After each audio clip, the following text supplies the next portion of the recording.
Today, returning to the conversation about the self-ish.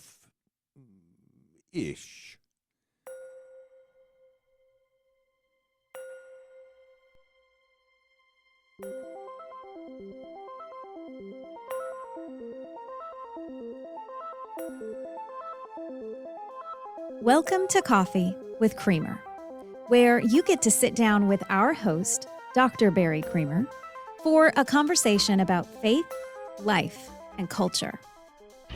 We'll look at old ideas through a new lens, turn those culture wars on their head, and paint a picture of the way things could be. If you like your thinking deep and your coffee hot, pull up a chair. You're in the right place. Now, if you have listened to any episodes before, presumably you noticed that we have some new music starting today, which is really nice. I mean, we've gone through more than 200 episodes, and my son just contacted me and said he produced the first music that we had also, which we loved and have loved all along. But he contacted me and just said he was interested in creating some new music for us, and so he worked with his friend, Adrian, a guy that produces commercial music and obviously does it really well. And they produced a new theme song for us. So I love it. I mean, we both love it. Daisy, who produces for me, just loves the music. So do I. So, every time you hear it, you're going to hear our voices going over it. So you never get to really hear the music. So let's pause for a moment and give you one opportunity to hear through the music from beginning to end without disruption.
Okay, just seriously, isn't that the greatest? I love it. I know you probably did. I don't know whether it matters to you or not, but it matters to us, and it matters to me. And wow, Philip, thank you so much for producing some great music for us, and Duran for taking time to help us with that. It makes a huge difference. So that'll be our background music for a good while to come. Now, back to the topic we were talking about, where I had introduced the idea that we do think about ourselves in a certain way. So I'm not going to rehash the whole discussion because I need to move forward with it. But the point is that it's very difficult to identify what it means to be us without recognizing that we're part of a community. That's just part of our identity. It's part of how we understand who we are. Even in a very strongly individualistic society, we have that sense. So I spent a good deal of time talking about that in the last episode. And then the moral conundrum that comes with that while we would like to be able to give space to everyone else to do what they want to do, to the extent that it doesn't violate everyone else's ability to do what they want to do. So in other words, just maximize liberty. It's a very common libertarian idea. No big news there. But the moral conundrum that comes is that we do recognize that there are some things culturally that we have to find a way to be able to say are wrong for other cultures, not just for ours. And I won't rehash that whole part of the end of the discussion from last time. But, when you're talking about the difference in the ways, this is the end of that discussion from last time, briefly put. When you're talking about the ways people greet each other differently in different cultures, obviously you make space for that and just say, oh, your culture does it differently than ours and one's not better than the other. We're just different. But when it comes to genocide, you don't say that. Oh, your culture practices genocide against anyone with a different religion or a different skin color or a different facial characteristics or a different whatever. No, we don't do that. Even though it was really challenging for us as an international community to figure out how to address that in the mid-20th century, we did. And we decided that's not okay. It is okay for us to cross cultural boundaries and acknowledge that there are some things that are just so absolutely wrong that we can't pretend they're okay. What that means for enforcement, what it means for the power we're willing to use in order to enforce it in some way is a completely different question. But the ability to recognize that something could be universally wrong, that's a substantial step for humanity. It's a substantial step for us to take. Not the shallow, simplistic, you don't do things the way I do, so you must be wrong. Not that. This is recognizing the value of cultural plurality and of individualism, but also recognizing that there are some limitations to it, which is why we started using the term human rights in the mid-20th century. And you can imagine why it all comes to a head in the mid-20th century, not because any of the atrocities were brand new, but because they were new in our self-awareness, especially in transatlantic culture, European culture, and American culture. For us to say, you mean we do these things too? It was shocking to us to recognize the kinds of atrocities that we could take up with cultural aplomb, by the way, not just accidentally tolerate, but actually embrace and pat ourselves on the back for until we realized that what we were doing was evil.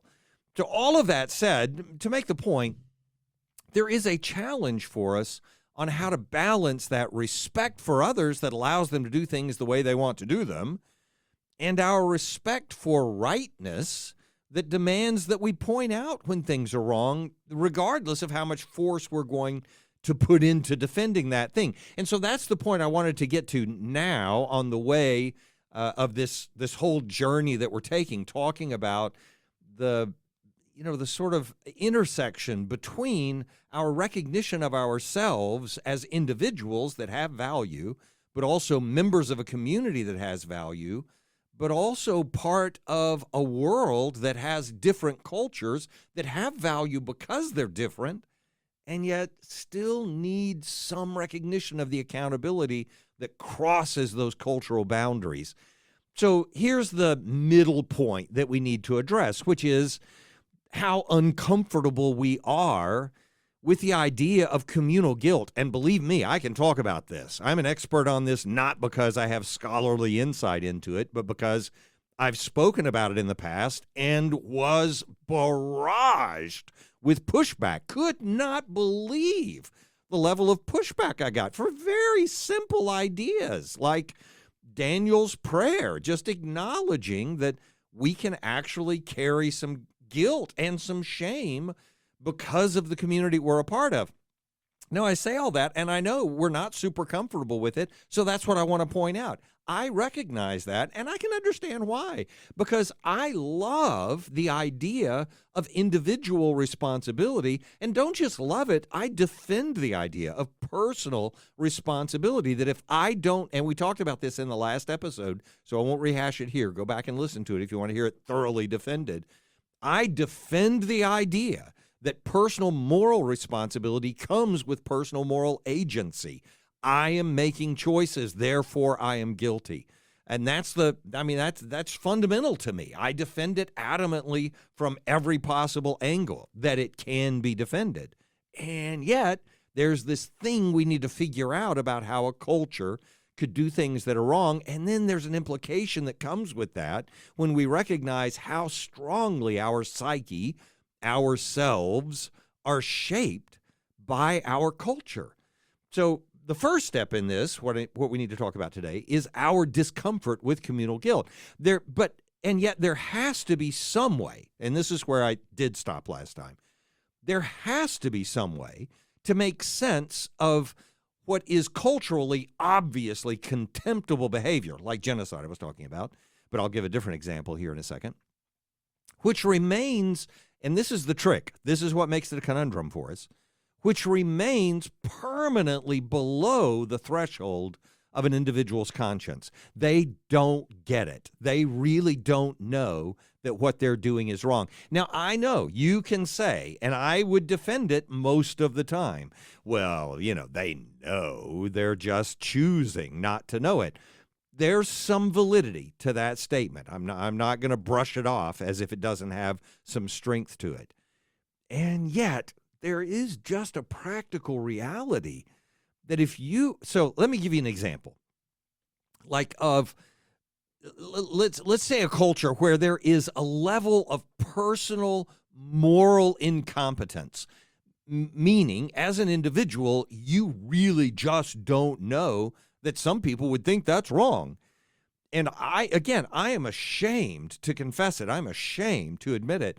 But I do know when I was growing up, the cultural environment that I was in, and this goes from grandparents down to me, that the jokes I heard, the whole setting of the culture that I was in, there was a lot of racism. And I don't mean subtle or implicit bias. I don't mean that. I mean racism, like racist jokes, all of that kind of stuff. I'm like a 6-year-old kid. All I know is, oh, look, that's the kind of stuff that's funny. I had to become an adult and realize in some of those jokes how much harm it was doing to someone else in a setting where I had not been in that relationship before. I had to see it in that context to go, what? Wait a minute, something's wrong here. And in that moment, I didn't say, well, not my fault. I mean, it's not like I didn't know. In that moment, I realized I was wrong, and I didn't blame everybody else. I was blaming myself, but I was looking at it going, I never even realized that could be wrong. I didn't know there were any other options for how to think about it. Well, let me go way beyond a racist joke, even though that's bad enough. And again, I'm ashamed of that and have repented thoroughly and wish that I didn't have any vestige of that. And I pray that I don't, but I know better than that. We're not perfect, even in our repentance. So anyway, here's the thing that's even, is way worse than that. Like if you're in a culture like Carthage, and, Carthage, the sort of capital or head or, central hub of the Phoenician Empire during the time when it was in competition with Rome. That's what I'm talking about, Carthage in that era. And I've mentioned this to you before, the whole culture is built around this worship of gods who require child sacrifices, infant sacrifices. It's part of what we read about in Scripture with Molech and the practice of offering your little babies to Molech. And the amazing thing is that archaeologists, as they've done research in these places, and in Carthage in particular, they have found the caches where the bodies, where the sacrifices were offered. They have found the indications of these sacrifices being made, these child sacrifices, infant sacrifices. And what's worst about it is, so there are times when people would offer sort of a substitute for their child. And I can't remember what the substitutes were, if they were dummies of some kind or if they were pets or something else that they would offer instead of offering their child. And it was following the same kind of ritual. That was the idea. But in times of greatest need, it would be the child that was offered.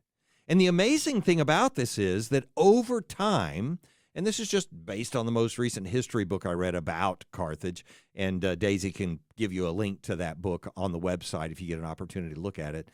But the most amazing thing about it, and this was shocking to me, was that over time, I mean, wouldn't you think over time you would become more sophisticated, right? So like, oh yeah, sure, 3000 or 2000 BC, or 1000 BC, they're offering child sacrifices. But, by 300 BC or so, I mean, they're not doing that anymore. They've grown out of it. They've realized that it was wrong. It's quite the opposite.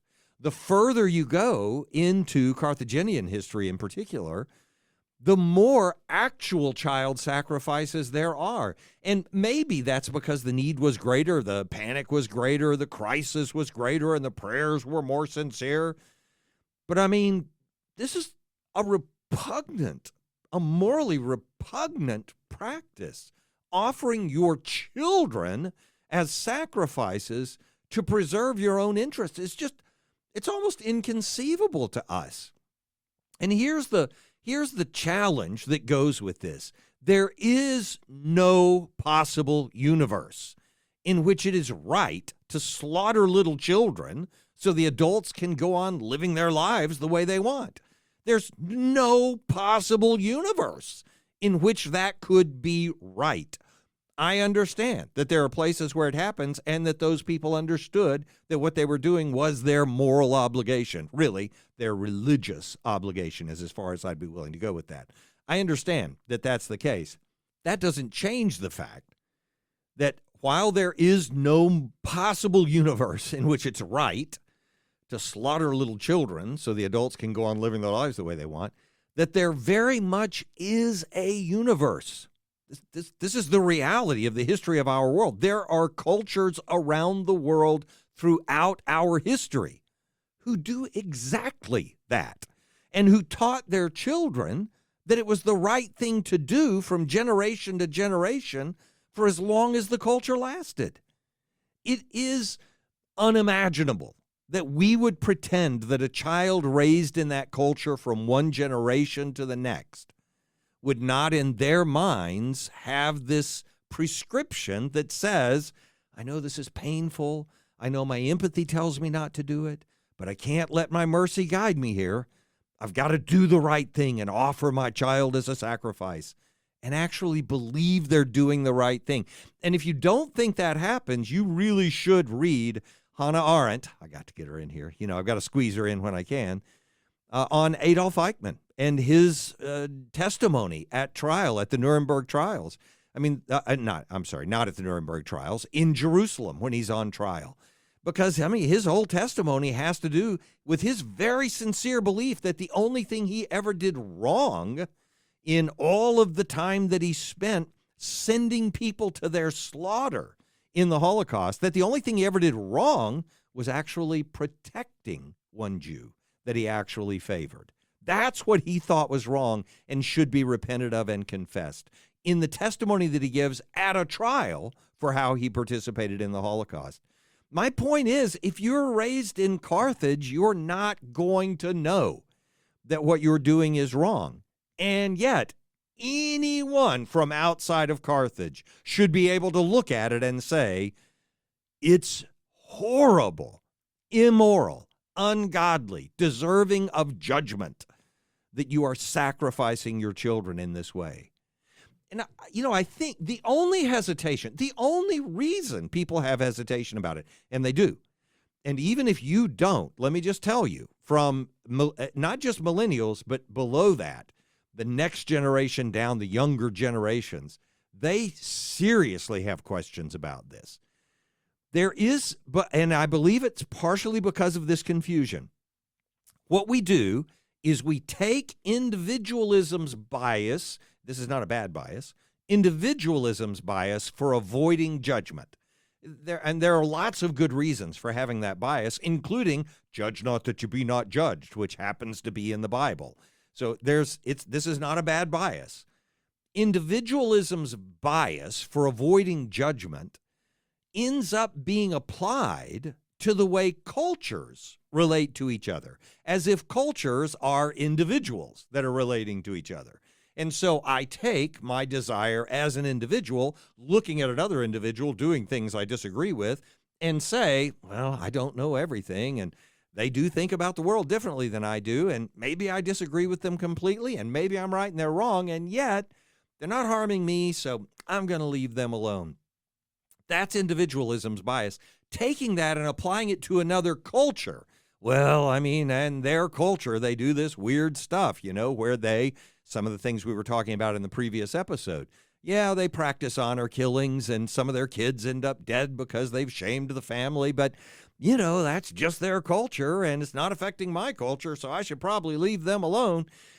That metaphor, that analog between the way individuals relate to each other and the way cultures relate to each other, it's not one-to-one, and it shouldn't be taken as one-to-one, and there has to be some way for us to recognize why we can speak across cultural lines. Again, not even a question about enforcement. I'm not talking about military action. And we can have that discussion another day. That's a different political question. But simply having the ability to say their culture is not just different. In this case, their culture might be wrong. That's essential for us to understand if we're going to understand that anything at all has some moral basis to it, that there's some. So let me put it to you this way. Just take a break with me for a second. Ever since I was a child, and I mean in elementary school, I thought whale sharks were absolutely the coolest thing in the world. Now, I've broadened my perspective on the world since then, and now the moon and stars may take precedence over whale sharks, but not a lot. I mean, when I learned how to do scuba diving, when I got certification for scuba diving, in the back of my mind, there was only one reason to do that.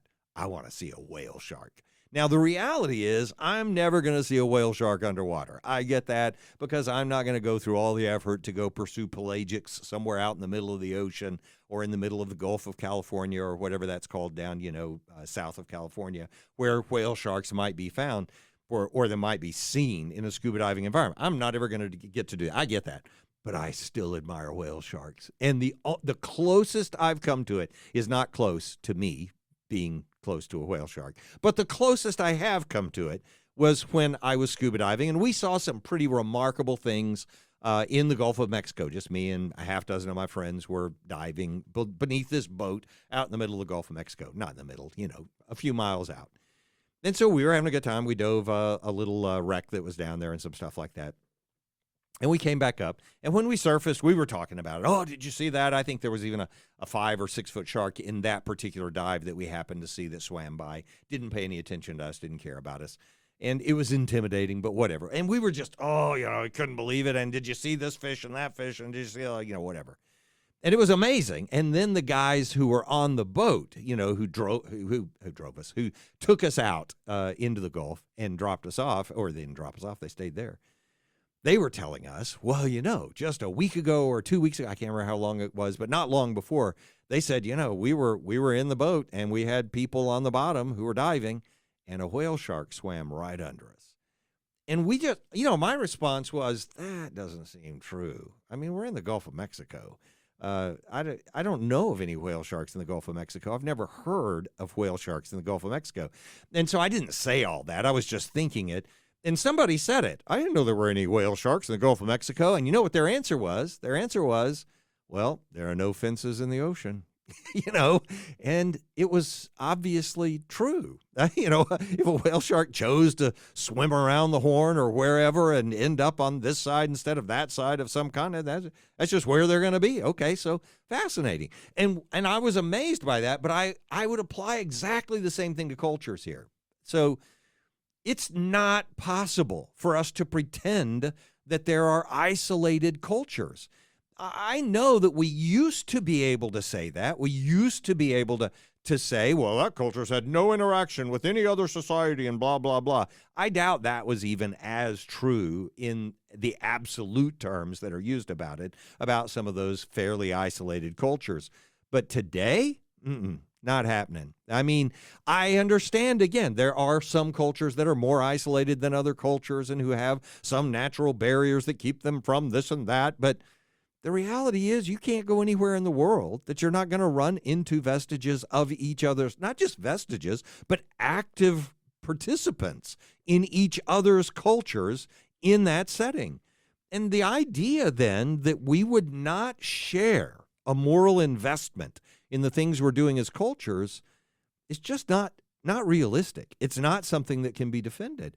And in that context, we've got to figure out where those common moral lines are. So we've got to deal with that reality despite our discomfort with the idea that we could actually have an absolute moral issue that crosses cultural boundaries. Now, think about where the problem comes here. Because if I'm saying to someone in Carthage, you can't kill babies to defend your political interests as a culture, their response would be, well, that's what you say, but it's not what I say, because they would be defending themselves morally. And if I were to turn around, regardless of their opinion, regardless of what anyone else would say about it, if I were to turn around and just speak to myself about it or the people in my culture about it and say, there is a moral culpability on behalf of the Carthaginians for what they're doing with their little babies being sacrificed to Molech. If I say that, I am saying those individuals who were raised in an environment where they had no choice but to participate in that moral violation are guilty because they are Carthaginians. That's what I would be saying. So you can understand why I'm saying it creates a problem for us if we have a total disregard, complete denial of any concept of communal guilt, but then recognize that there is an absolute morality that could cross cultural lines, even to reach into those lives that are completely shaped by a culture doing those things that are wrong.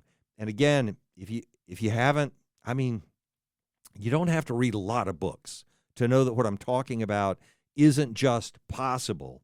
It happens everywhere, all the time. And look, it's not like a handful of people would show up for lynchings in the late 19th all the way through the mid-20th century. It's not like a handful of people would show up. Go look up the pictures sometimes of one of the final lynchings in America that was public in Waco. There are thousands and thousands of people thronging to celebrate as a moral victory the lynching of this poor young man in Waco. Just go look it up for yourself. I'm not even going to create the link to it this time. My point is, we've got to figure out how we balance those things together, how we understand those things together, if we're going to make sense of where we actually are as human beings in a society with a moral obligation to something beyond us and beyond our society. That would be God, in my view. And even if I were Immanuel Kant, it would be to the categorical moral imperative. So here's my point, and let me just try to run through this to make the point before we run out of time in this episode. We have a huge problem with shared guilt, that we just don't understand it. So when we think of the things we are most guilty of, the burdens we're willing to acknowledge, these are our worst sins, I think we think of them incorrectly. Our worst sins are not the sins we're most likely to hide. Those are the ones we like to play with. Those are the ones we like to, if we're in judgmental mode, tell everyone else, you're wicked because you do this stuff. You keep a secret from everyone else. And I remember the celebrations in church services. God's going to put that on a TV screen and show everyone you love what you did that was wrong, to help make people feel guilty. We love to play with that stuff on the judgmental side. And we love to harbor that stuff on the private side. That's what makes me me. Nobody knows this about me but me. And because of that, it becomes easy for us to see those things as our worst sins. But, there is an equivocation here on what we're guiltiest of, for instance, just on the nature of the word guilt, because there's a psychological state of guilt that doesn't have anything to do with absolute morality. It's just what makes us feel worst about ourselves. But there's also a forensic condition of guilt where you actually have guilt because of your standing in some moral court. And obviously, I believe in God, so I don't have any problem talking about a moral court of some kind. But again, even if I didn't, I'm Kantian in my ethics. I don't know how you can't be and actually have an absolute ethic at all. But I could hold that ethic and simply say, we are accountable because morality can't mean anything other than what it does. And all of us are accountable to that.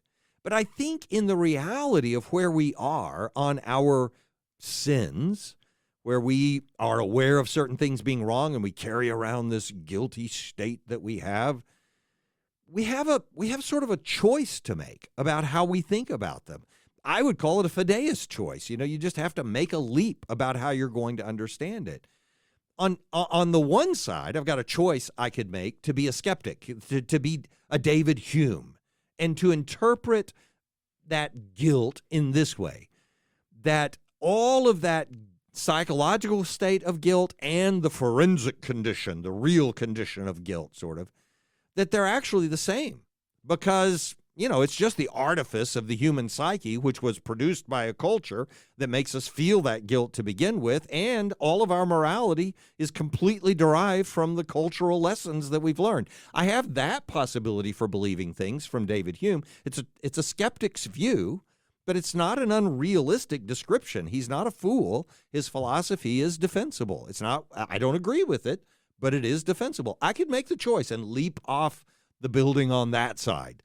So I'm going to be like David Hume, and I'm just going to say, well, if you have psychological guilt, that is guilt because your culture gave you your morality. And if you don't feel guilty about it, it's because you don't have guilt because that's what your culture gave you.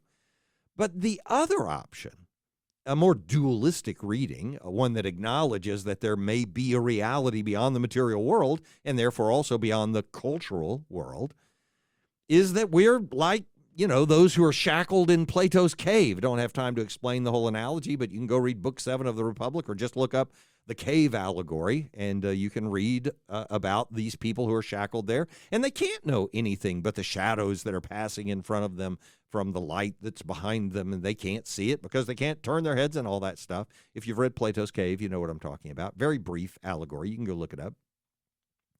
But if I take that reading, then our psychological condition of guilt, the things that make me feel guilty and of which I'm aware, that's wrong, but I just do it. Oh, man, I need to confess that. Our psychological condition of guilt, on the one hand, or esteem, what a good boy am I, on the other hand, may be completely askew from our actual moral condition. The world is one way or the other. Either our actual moral condition and our psychological condition are inherently the same, or it's possible that they are askew from one another. And the problem I have is that, I say this is a problem, this is just the reality of it. Part of what's built into my understanding of the world is that we're accountable to something beyond ourselves. And so I can see a person having a psychological condition that condones entirely a certain set of behaviors. Exactly the way I think Romans 2 talks about cultures condoning the things that they're doing with each other. They have other things they condemn, but that doesn't mean they get it all right. It just means they recognize that there is a moral condition that they ought to be satisfying. Every culture exists with that.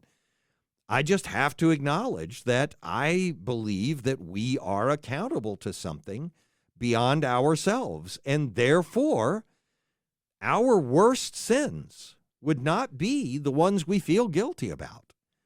Our worst sins would be the ones we celebrate with each other.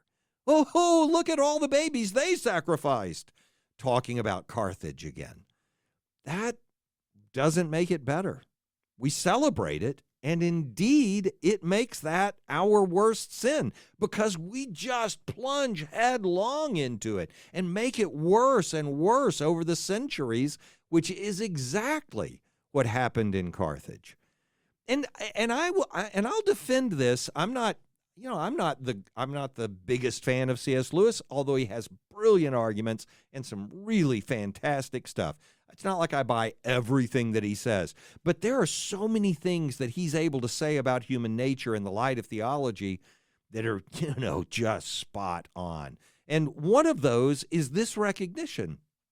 So I want to read to you this little section from C.S. Lewis talking about hell in the problem of pain. I read this first when I was in college, and it had such a poignant impact on my understanding for the first time why it would make sense to us psychologically to think of hell the way it's described in Scripture with such negative connotations. Obviously, that's a slight way of saying it. So here, let me just quote this to you. And what I want you to hear mostly is the psychological state of the person who faces this sort of eternal torment or judgment that's coming his way. So C.S. Lewis, talking about hell in that way, says, first, there is an objection in many minds to the idea of retributive punishment as such at all. This has been partly, I'm quoting him, but I'm adding little commentaries along the way. This has been partly dealt with in a previous chapter. It was here maintained that all punishment became unjust if the ideas of ill desert and retribution were removed from it, and a core of righteousness was discovered within the vindictive passion itself in the demand that the evil man must not be left perfectly satisfied with his own evil. That's the point. That it's possible for a person to be perfectly satisfied with their own evil. So listen to the rest of this description. That it must be made to appear to him what it rightly appears to others, evil. This is exactly how how the Jerusalem trial of Eichmann reads.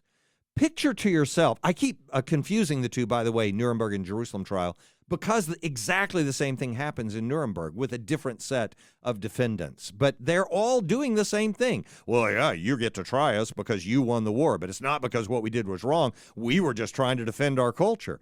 That is despicable, and it doesn't make them more right. It makes them more wrong and more deeply embedded in that wrongfulness. So C.S. Lewis goes on to say, picture to yourself a man who's risen to wealth or power by a continued course of treachery and cruelty, by exploiting, not like we can't think of people who are like this. This happens. So by a continued course of treachery and cruelty, by exploiting for purely selfish ends the noble emotions of his victims, laughing the while at their simplicity, who, having thus attained success, finally parts with the last rag of honor among thieves by betraying his own accomplices and jeering at their last moments of bewildered disillusionment.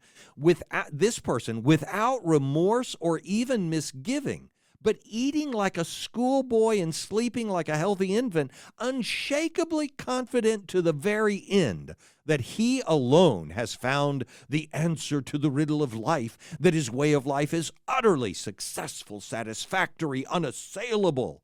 What Lewis is doing in his argument overall, and this is borrowing the metaphor from Lewis himself, is he's following the idea that comes with a Thomas Aquinas and others to justify, in this case, the eternal suffering of hell even, as a way to plant what he refers to as pain's flag of truth in the man's otherwise entirely ignorant fortress.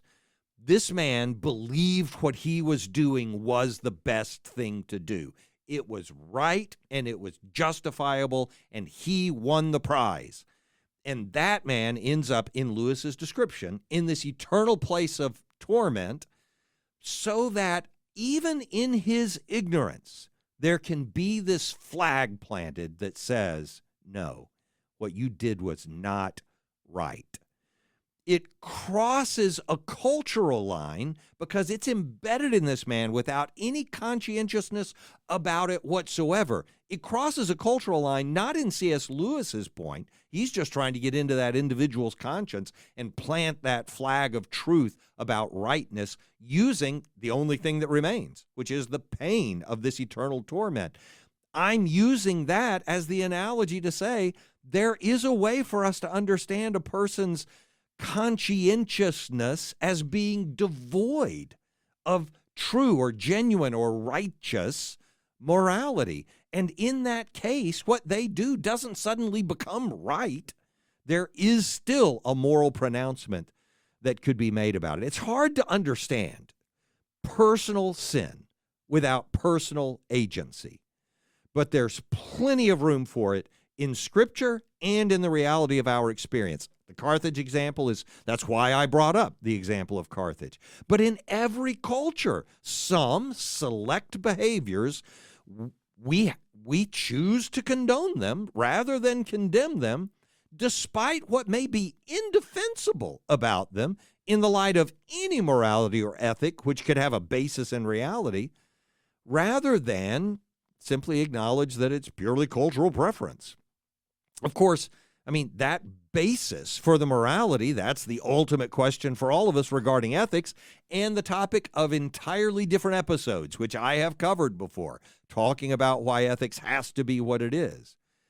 But in this case, the ways of life we don't even put under the glass for examination because they're part of the lens through which we see the whole world. Those things are inevitably in our blind spot. We're not even trying to look for them. Those are the things about which we ought to have the most concern. Therefore, there's something shared because we don't look at them, we don't examine them, we don't even think that could be wrong. There's something shared about those sins. That is the bigger problem with shared guilt, is that we hide ourselves from experiencing it as guilt, the psychological version, right? Persons may realize, they may experience the pangs of what they're doing in the group. I think that happens all the time. I think God created us for that to happen. Hence the empathy that comes up and says, maybe I shouldn't be doing that. No, I got to do it. I got to be a good soldier, got to make it happen. So at the same moment that persons may realize, have the pangs of that guilt while they're doing it in the group, they hide their guilt in that very same group. By the way, I think an example of how that happens is with feral mobs and the de-individuation that takes place in those contexts, when the herd mentality turns violent, which we've seen in our culture as well. And I could tell you just countless stories of soldiers, just reading The Rise and Fall of the Third Reich, Nazi and other versions, who are committing the most heinous atrocities lightheartedly. Cigarettes hanging out of their mouths, joking with their friends while they're slaughtering people. It happens. Okay, and I'm getting the hand signals from across the table that say, there's no realistic way you are going to finish your notes before this episode is out of time. So I will pause here and just say, what we need to grasp is why a person like John the Baptist or Elijah has to do the ministry the way they do their ministry. And their ministry is cultural. It's social. It's not just, I'm the priest who's coming to say something. They're a prophet for their people. Why they're doing it from across the river and so on, and how that should shape the way we think of ministry. So rather than trying to rush to the conclusion today, let me come back next time with some illustrations, some examples of how this can play out in the way we think about ourselves, the way we think about other people in our culture, the way we think about our moral responsibility with each other and before God, or just before reality. Of course, I do mean before God, but also before reality, so that we can figure out who we're supposed to be in a society where we really have a hard time, not just a society, but in a reality where we have a hard time answering that question anyway, without just cloaking over it with a name. Well, I'm Barry Creamer, as if that tells you who I actually am. So in that context where I am Barry Creamer, and I am a Christian, and I am an American, and I live in a world where people are doing all kinds of things where we don't understand each other. In that context, what this would mean for us, hopefully some humility and repentance and some willingness to doubt ourselves and all. And we'll come back to figure out how we get there, at least try to get there, in the next episode. Thanks for joining us for Coffee with Creamer. Your cup of coffee may be finished, but we are not. Come back next week for a refill as we sit down to examine a new set of ideas and cultural issues. Don't miss an episode. Subscribe wherever you get your podcasts or visit our website at barrycreamer.com. Until next time, keep your mug hot and your mind sharp.